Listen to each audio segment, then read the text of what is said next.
tout de suite, c'est ah bah t'es anti-IVG. C'est pas ce que je suis en train de dire. Simplement, je dis que, comme toute souffrance, elle a le droit de trouver les réponses et les soins qu'il lui faut. Il faut vraiment faire attention à ça. C'est pas du tout anodin. Même si c'est le choix qu'on veut, le après, c'est pas comme ça. Bien sûr que c'est une liberté, je pense que c'est une liberté, mais je pense qu'on n'a pas assez d'informations sur le post-IVG, sur ce que ça déclenche après. En octobre dernier, le ministre de la Santé, Marisol Touraine, affichait un tatouage éphémère engagé. Sur son bras, on pouvait en effet lire pendant quelques jours « Mon corps m'appartient ». Le ministre lançait ainsi une nouvelle campagne en faveur du droit à l'avortement, ainsi qu'un numéro vert géré par le planning familial pour informer à ce sujet. Personnalités et anonymes ont repris ce tatouage et le gouvernement diffusait alors plusieurs témoignages de femmes qui avaient avorté. Nous avons conçu cette campagne pour dire aux femmes qu'elles peuvent décider librement de ce qu'elles font de leur corps. Et il est important de le rappeler, de le réaffirmer. Pas de jugement, pas de pression, pas de désinformation. Parce que quand on est informé, on est plus libre. Et moi, je veux que les femmes se sentent pleinement libres de leur choix. Sauf que ce jour-là, toutes n'ont pas eu le droit de témoigner. J'ai voulu y participer parce que je l'avais vu sur un site internet où ils cherchaient des candidats. Mais du jour où j'ai expliqué mon histoire, j'ai plus du tout été recontactée parce que mon profil ne convenait pas. Donc en fait, ils cherchaient que des jeunes femmes qui étaient pour l'avortement, qui l'avaient très bien vécu. Si Anne-Laure a accepté de témoigner, c'est parce qu'elle n'a pas bien vécu son avortement. Son histoire n'est pas exceptionnelle, les forums regorgent de jeunes femmes qui souffrent et qui sont prêtes à parler. Toutes ont avorté et si elles reconnaissent que certaines femmes ont l'air de bien le vivre, ce n'est pas leur cas. Ce qu'elles aimeraient, c'est simplement qu'on les laisse aussi parler. Nous avons donc décidé de leur donner la parole et nous avons commencé par leur demander ce qu'elles aimeraient dire à Marisol Touraine. C'est notre corps, c'est notre droit, très bien, mais dans ce cas-là, pensez aussi à la douleur psychologique que ça peut être et mettez-nous en place des soutiens psychologiques post-IVG aussi. Vu qu'on nous laisse le choix, en fait, on a l'impression que une fois que c'est fait, tout le monde sera soulagé. Mais en fait, c'est pas ça du tout. C'est beaucoup plus profond en fait. Et ils ne pensent pas forcément aux répercussions qui peuvent venir plus tard. Parce qu'au début, on se dit c'est juste après l'IVG que ça va péter. Et en fait, non, c'est au fil des mois, la vie reprend son cours. Et puis c'est à force de croiser des femmes enceintes, de voir nos amies enceintes, que là, en fait, on se dit mais moi, je l'ai été aussi. Et il n'est pas là. Et à ce moment-là, on commence en fait à penser à lui, à culpabiliser, à se dire est-ce qu'il a souffert, est-ce qu'il n'a pas souffert. Donc c'est vraiment dur. En ayant un regard plus large sur ce qu'est l'avortement, l'avant, le pendant et l'après, en l'exposant, en l'expliquant, il n'y a pas de... On conserve ce droit, mais on le dit tel qu'il est réellement, sans tabou, sans hypocrisie. La femme sera dans un meilleur choix réel et pourra en plus, en pleine conscience, prendre sa décision et pas dire c'est rien et ça sera jamais rien pour qu'après ça lui pète à la figure. Parce que derrière, on a aussi l'obligation de se taire. Et ça pourrait être mieux vécu ou peut-être même évité, et j'en reviens encore à ça. Et pourquoi pas une femme qui change d'avis? Enfin, comment on peut ne pas s'émerveiller de ça? Pourquoi ça serait, du moment que tu y as pensé, c'est le seul choix qui te reste jusqu'au bout? C'est un mensonge collectif. Ça permet d'apaiser les consciences. Mais les consciences de qui? L'avortement est toujours présenté comme une liberté, mais ces femmes regrettent que ce ne soit pas le cas pour toutes, justement. Quand en fait on vient juste pour se renseigner de l'IVG, on vous laisse le choix, c'est clair. Mais involontairement, les médecins, dans certains hôpitaux, il faut l'avouer, poussent le bouchon en disant si t'es là, tu peux faire l'IVG. J'ai eu à peine 24 heures pour réfléchir là-dessus, ce qui m'ont paru vraiment super longue à la fois et très rapide, parce que j'ai eu pas le temps de me poser les bonnes questions, je pense. Et aujourd'hui, après un an, j'y pense toujours. Je me demande comment, si j'avais pris l'autre décision, comment ce serait aujourd'hui. Et je le regrette beaucoup, quoi. Quand je leur ai demandé si je pouvais avoir des renseignements pour les deux, pour les deux alternatives, elles m'ont dit mais vous savez mademoiselle, à votre âge, ça va être très, très compliqué de pouvoir assumer un enfant toute seule. En fait, elles m'ont proposé juste tout simplement de prendre rendez-vous pour avorter. L'entretien avec la psychologue a été quasiment inexistant parce que je suis arrivée, je lui ai dit voilà, je suis perdue, je ne sais pas ce que je veux faire. Pour moi, si malgré la pilule, ce bébé est là, c'est qu'il y a bien une raison. Je voudrais savoir, est-ce que c'est vrai? J'ai quand même 28 ans, j'ai un travail, j'ai toutes les raisons au monde pour le garder. Ah non, mais voilà, on ne peut pas vous dire, je ne sais pas, vous auriez dû vous renseigner sur le site de la Sécu avant. Je dis non mais écoutez, là je suis perdue, je suis paumée, je sais pas quoi faire, j'ai pas pensé à regarder, je pensais que vous pourriez m'apporter ces informations là quoi. Non mais voilà, nous on est juste là pour vous aiguiller, pour avoir un entretien préalable avec vous avant que vous rencontriez la gynéco, mais c'est tout. Et donc suite à ça j'ai été voir la gynéco qui a été très froide, pour elle c'était vraiment du travail à la chaîne quoi. Bon voilà, vous avez déjà fait votre écho, je suppose que c'est pas la peine d'en refaire, vous en êtes à 7 semaines et demie, voilà, on prend rendez-vous dans une semaine et puis basta. J'avais pensé à l'accouchement sous X, oui. Mais on m'a clairement rayonnée parce que de toute façon j'étais dans les délais entre guillemets de l'avortement et donc c'était aberrant que je puisse penser à ça parce que tu comprends, les enfants adoptés vivent mal, ils souffrent toujours d'avoir été abandonnés. Moi, je pensais que j'allais très bien le vivre. J'ai 24 ans, je pensais que tout allait bien se passer. Et finalement, après 1 an, j'y pense encore. J'ai du mal à dormir. Je suis suivie par un psy. On ne se rend pas compte de l'impact que ça, même si l'embryon mesure que 1,5 cm. C'est tout un changement aussi bien physique que moral. Et je pense que liberté, oui, mais à quel prix ça, je pense pas qu'elle sache. Personne n'était d'accord avec moi parce que de toute façon, j'étais inconsciente, parce que j'étais immature, parce que tu comprends, dans la société actuelle, on ne peut pas élever un enfant sans père. J'étais mal entourée, j'ai eu une seule amie qui sont loin, qui sont en Belgique, mais ils m'ont dit voilà, on sera les parrains et marraines de cœur. Si tu veux venir t'installer en Belgique, on te fait une chambre, on vous accueille. Elle m'a envoyé plein de numéros de mamans qui étaient célibataires et tout ça, mais c'est malheureusement peut-être la seule que j'ai pas écoutée, que j'aurais dû écouter parce que tous les autres m'ont poussée à avorter et voilà. Moi, j'avais pas spécialement envie d'avorter et finalement par faiblesse ou par, je sais pas, je me suis laissée guider quoi. Et ce que j'ai pu remarquer dans les jeunes filles que j'ai au téléphone ou même moi, mon expérience, c'est qu'on nous dit quoi faire. On nous dit pas juste, voilà, je suis là si tu as besoin de parler, je suis une épaule sur laquelle tu peux te reposer. On nous dit quoi faire. Toutes ont avorté avant la limite des 12 semaines fixée en France, mais ce n'est pas le cas de Fabienne qui voulait garder son enfant contre l'avis de son compagnon de l'époque. Elle l'a finalement suivi au bout de 5 mois de grossesse pour un rendez-vous de médiation au planning familial. Pour elle, la question de la liberté est particulièrement douloureuse. C'est tellement mon corps, c'est tellement mon choix d'avorter qu'il n'y a pas d'autre solution. Et moi, je l'ai plus senti comme une obligation. Pas un seul moment, on m'a proposer d'autres alternatives, pas un seul moment, que ce soit bien sûr au planning, ou que ce soit la gynéco, c'est juste voilà, il existe l'avortement, vous pouvez faire ça, et même s'il est plus légal en France, on vous donne quand même toutes les infos pour aller à l'étranger et aucune autre alternative.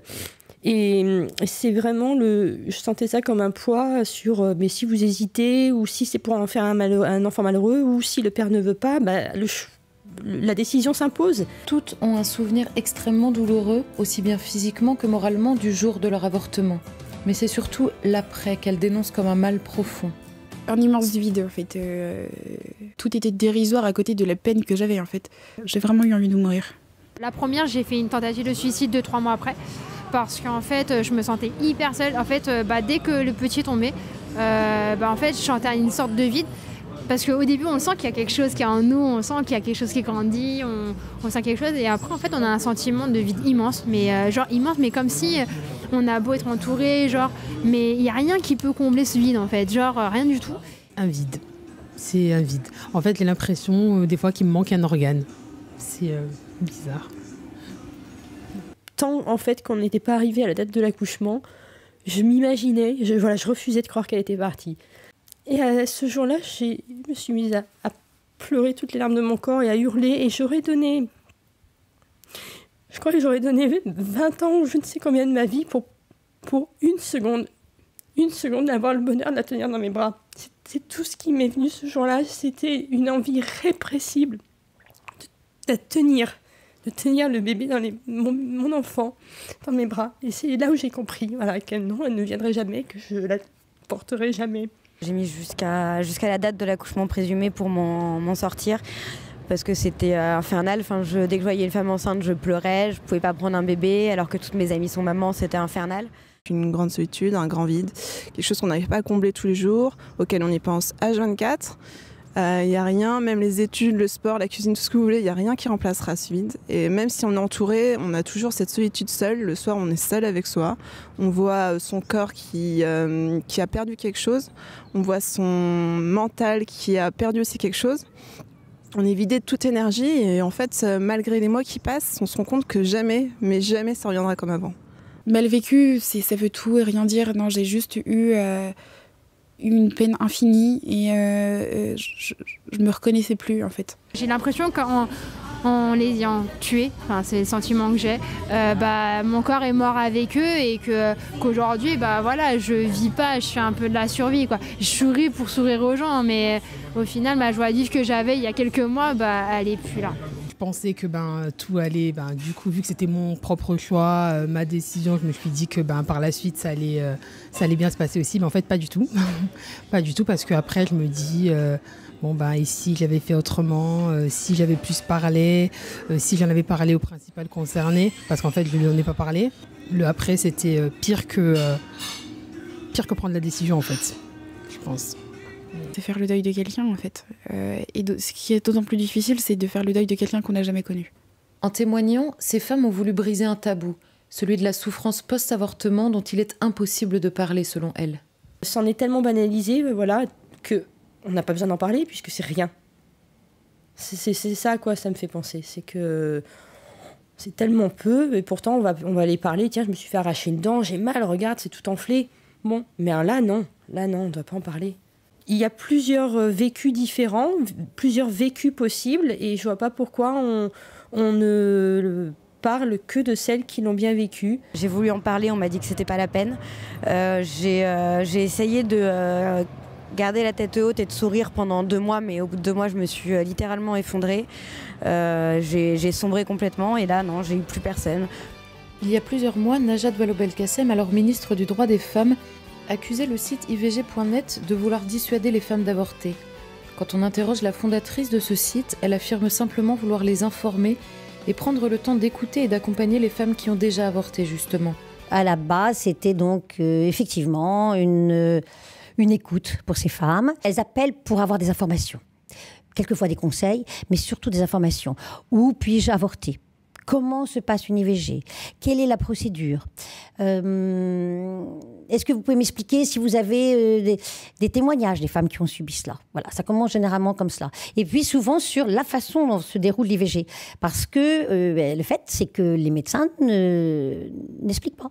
Si on les écoute, si on les aide, si on leur dit il y a des personnes pour vous aider, il y a des relais en France. La France est riche de solutions. Il y a des maisons mais merveilleuses qui peuvent vous accueillir. Vous aurez pratiquement très peu de choses à payer. Pratiquement rien avec le RSA, vraiment, vous n'aurez rien à payer. Vous serez aimé, entouré, on va vous aider à trouver un job, on va vous soutenir, on va vous expliquer comment on accueille un petit bébé. Et je peux vous dire que, voilà. Après, elles feront ce qu'elles veulent. C'est bien évident. C'est complètement stupide de dire qu'on leur impose. Mais bien sûr, si elles veulent avorter, elles vont avorter. Mais au moins, elles auront tout eu. Voyez ? Et puis, il y en a beaucoup, il faut le dire, qui, grâce à notre aide, notre soutien, se disent, en fin de compte, c'est vrai, moi j'ai envie de garder mon bébé. Je pense vraiment, et c'est ce que disait Simone Veil. Bon, c'est que l'avortement est toujours un drame pour une femme.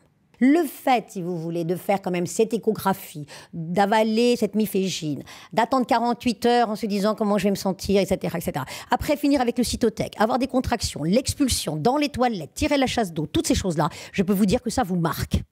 Il faut arrêter de dire des bêtises. Et qu'à ce moment-là, elles savent très bien que ce n'est pas des règles. Ce que fait le gouvernement, oui, je pense qu'on va avoir beaucoup de femmes blessées. Parce que de fait, tout cela, après, ce sont des femmes blessées. On en a beaucoup en post-IVG. Et justement, on leur laisse la parole. Sur le site ivg.net, vous avez toute une rubrique où on a vraiment sur le forum tous ces témoignages de ces femmes qui ont avorté et qui sont mal. Je ne vois pas pourquoi ces femmes, on ne leur laisserait pas la parole. Elles souffrent, elles n'ont pas été prévenues, qu'elles pouvaient être mal après. Ces femmes, elles ont besoin de s'exprimer. Et actuellement, on dit tout va très bien. Tout va très bien, il n'y a pas de souci. C'est faux. Alors, quel est le pourcentage ? Je ne peux pas vous le dire, mais une chose est certaine, c'est qu'il y en a beaucoup. Les 6 femmes qui témoignent dans ce reportage ont contacté ce site après avoir avorté. Elles ont du mal à comprendre le procès qui en est fait. Pour moi, c'était une association anti-IVG. J'avais très peur de les contacter parce que j'avais honte de ce que j'avais fait. Donc j'avais peur de me faire juger. J'ai mis beaucoup de temps à les contacter. Mais dès le moment où moi je me suis décidée, j'ai eu un soutien incroyable et je me suis sentie enfin écoutée et comprise. Pas forcément par des femmes qui avaient subi une IVG, mais par toute cette association. Et j'ai participé à un groupe de parole où j'ai rencontré 2 amis. Et c'est vrai que c'est là qu'on s'est rendu compte qu'en fait on n'est pas toute seule et que on est toutes face à un silence. Personne ne veut entendre que c'est pas un acte anodin et qu'effectivement ça fait mal et que ça casse quelque chose en nous. Je ne comprends pas pourquoi il y a tant d'engouement contre IVG.net. Alors peut-être que la quasi-totalité de ces femmes sont contre l'avortement. Il s'avère qu'elles n'ont jamais jugé ces femmes pour l'avortement. Mais du coup, forcément, les femmes qui l'ont moins bien vécu ou qui l'ont mal vécu, il n'y a que vers IVG.net où elles peuvent se tourner. Et elles nous le disent bien. Vous allez vous en sortir, entre guillemets. Vous allez pouvoir passer au-dessus, même si vous y allez penser, même si ça va être présent toute votre vie. Vous allez pouvoir passer au-dessus. On n'a aucun soutien moral, réflexion, ni groupe de parole.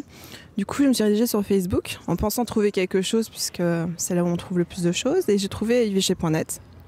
Et donc, c'est vrai que je me suis attardée plusieurs soirs à lire toutes les histoires des jeunes filles en trouvant des similitudes ou des incompréhensions quelquefois, parce que comme chacun a ses opinions. Et c'est vrai que ça m'a beaucoup aidée à prendre du recul, à voir que j'étais pas seule en fait. Et en fait, on a ce point en commun, c'est ce mal-être et à essayer de survivre à ce qu'on a fait et de continuer à vivre, quoi. Donc ça m'a beaucoup aidée ce site. L'association a pu me mettre en rapport avec d'autres femmes, que je puisse partager cette souffrance, pas pour le plaisir de la partager et de pleurer ad vitam aeternam, mais pour essayer de comprendre, déjà savoir qu'on n'est pas seul à le vivre, donc on est très loin de là, donc on n'est pas anormal de ce fait. On n'est pas seul à vivre ça, donc c'est pas anormal et on peut s'entraider avec des mots qu'on comprend les unes les autres. Nombre de ces femmes ont choisi de briser le tabou de la souffrance en témoignant d'abord, mais également en aidant d'autres femmes pour qu'elles ne regrettent jamais de ne pas avoir été libres. Un jour, j'ai aussi accepté d'être à l'écoute d'une femme enceinte dans le désarroi total et c'était pas du tout orienté dans un sens ou dans l'autre, c'était juste je te partage ma propre expérience, voilà comment je l'ai vécu. Et elle est restée libre de son choix jusqu'au bout, jusqu'à la dernière seconde. C'est juste si on peut apporter un éclairage à un moment, une réponse à des questions qui me paraissent légitimes. Ça sert à rien de les masquer avant pour qu'elles ressurgissent à la figure après. Après, c'est juste l'enfer. Maintenant, j'ai envie d'aider ces personnes-là comme moi, parce que j'ai l'impression qu'on m'a pas forcément aidée, parce que j'avais pas assez de renseignements à mon écoute. Enfin, l'hôpital, c'est bien, mais il manque beaucoup de choses d'informations après. Et puis après, petit à petit, j'ai décidé de me battre en fait, en répondant à votre interview, en répondant à d'autres interviews, en aidant d'autres jeunes filles que peut m'envoyer le site aussi, en leur expliquant tout simplement mon expérience, pas leur dire de le faire ou pas, mais juste leur expliquer ce qui les attend vraiment, essayer de faire le travail que notre entourage fait pas forcément et leur montrer qu'elles sont pas toutes seules, quoi.